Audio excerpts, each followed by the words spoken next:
Here's a lovely line about averages. Take a man and put one of his feet in a bucket of ice and the other in a bucket of boiling water, and on average, he's comfortable. On average, Jackson Hole, Wyoming is a really comfortable place to live, but as Ben Tracy found, it does help if you have a lot of money. Jackson, Wyoming is often called the last of the Old West. Its cowboy culture runs so deep, it even rides along on the morning cup of coffee. And while some of the best things in life here may be free, you pay a steep price to live in this valley known as Jackson Hole. I love this community and I love the place where I live, but there is always that question in the back of your mind of, are you going to be able to survive here? Elizabeth Hutchings moved here from Massachusetts in 2018. For the first 7 months, the only place she could afford to live was in her van. Between living in your van, your car, and various apartments, how many places have you lived here in 4 years? Let's see, van, 8 or 9. 8 or 9. And in a lot of places, there's been that question of, oh, this is home, but for how long? Teton County is now home to a divide bigger than those mountains for which it's named. It is the wealthiest and most unequal in America. The average income here is $312,000. The median home price in the county is now more than $3.6 million. That's left a food pantry overwhelmed by demand, staring at $6 million townhomes rising across the street. The level of wealth you see and the level of disparity that you see, I mean, some people have more money you could spend in 10 lifetimes.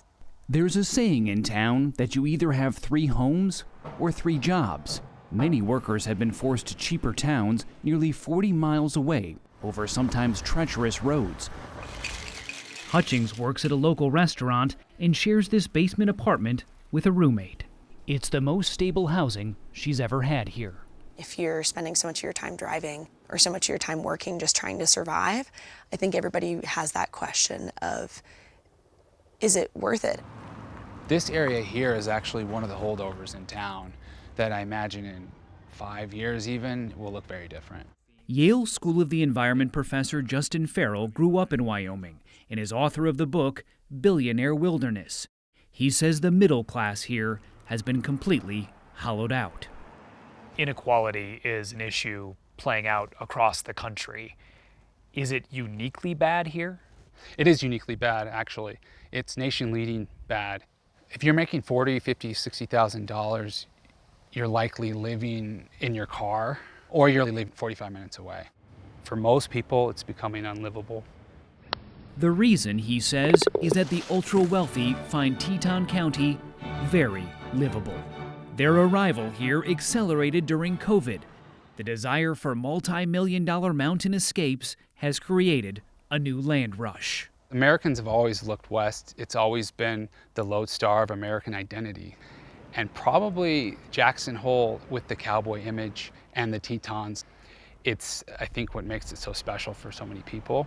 On top of that, it's functionally a tax haven. So Wyoming does not have a state income tax, it doesn't have a corporate tax, so it's a really great place to park your money legally. All that wealth is cleverly disguised behind a facade of pickup trucks and jeans. It's almost as if the landmark watering hole, the $1 Million Cowboy Bar, knew what was coming.